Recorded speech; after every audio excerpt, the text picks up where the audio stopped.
A thin metal instrument disappears into the nostril. There is no sound except the quiet scrape of something moving through bone. The body lies motionless beneath the Egyptian sun, wrapped in linen, waiting to become something more than a corpse. The embalmers have already begun their work, but there is one organ they do not intend to preserve: the brain.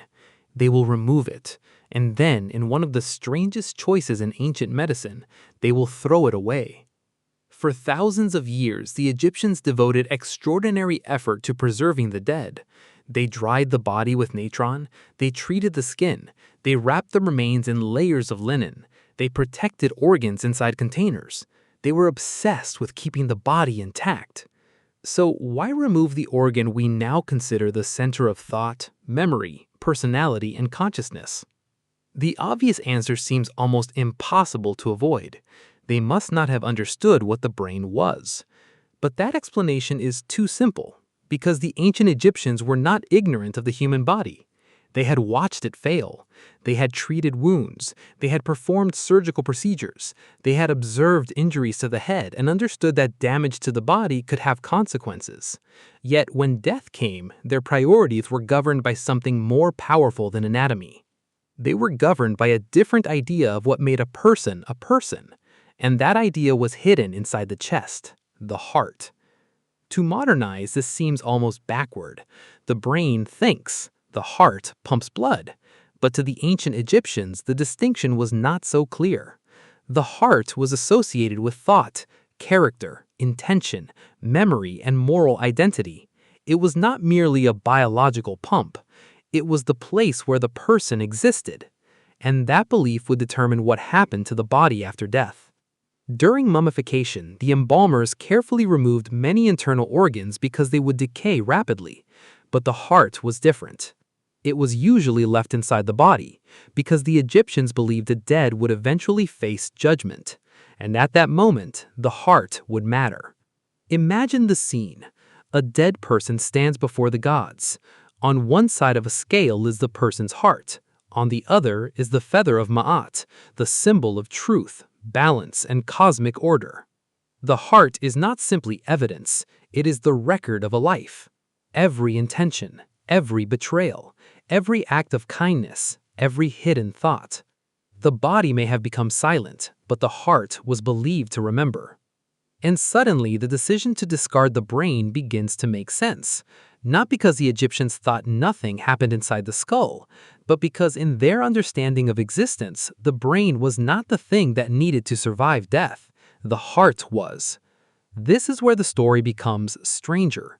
The brain was not simply ignored, it was physically removed.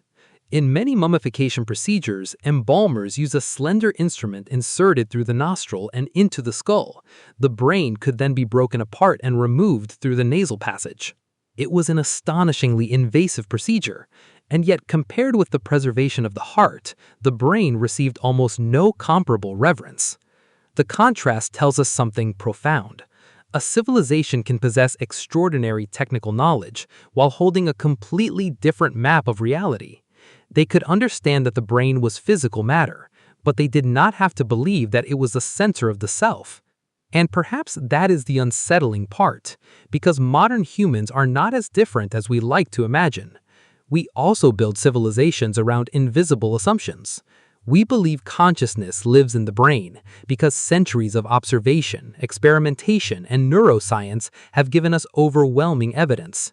But imagine for a moment removing all modern knowledge. Imagine standing beside a dying person thousands of years ago. You cannot see thoughts. You cannot see memories. You cannot see consciousness. You only see a body becoming still. The heart stops. The lungs stop. The face remains. And somewhere inside that silent body, something that once made this person them appears to have vanished. The Egyptians answered that mystery with a worldview. The heart was the keeper of identity. The brain was not. And their entire funeral system was built around that belief. But there is another layer. Mummification was never simply about preserving a body. It was about defeating disappearance. Death threatened to erase a human being completely. So the Egyptians built an elaborate system designed to resist that erasure. The body was preserved, the name was written, statues could represent the deceased, tombs protected their possessions, and rituals were performed so the dead could continue existing in another form. The mummy was therefore more than a preserved corpse. It was a message. You were here. You had a name. You existed. And perhaps the removal of the brain reveals the deepest truth of the entire ritual. The Egyptians were not trying to preserve the body exactly as it had been. They were preserving what they believed mattered. That distinction is enormous, because every civilization eventually faces the same question. When the body disappears, what remains of a human being? The Egyptians answered with the heart. Modern science points towards the brain. Future civilizations may describe consciousness in ways we cannot yet imagine. But the mystery remains. We can open the skull, we can map neurons, we can measure electrical activity, we can watch memories change, and still there is one question science has not completely dissolved. Why does any of this feel like someone? Thousands of years ago, an Egyptian embalmer stood over a dead body and made a decision that now seems almost incomprehensible. He removed the brain. He preserved the heart. He believed he was saving the part of the person that mattered. Today, we would reverse that choice. But perhaps the most haunting lesson is not that the Egyptians were wrong. It is that they were asking the same question we are still asking. When everything physical is stripped away, what exactly makes you, you?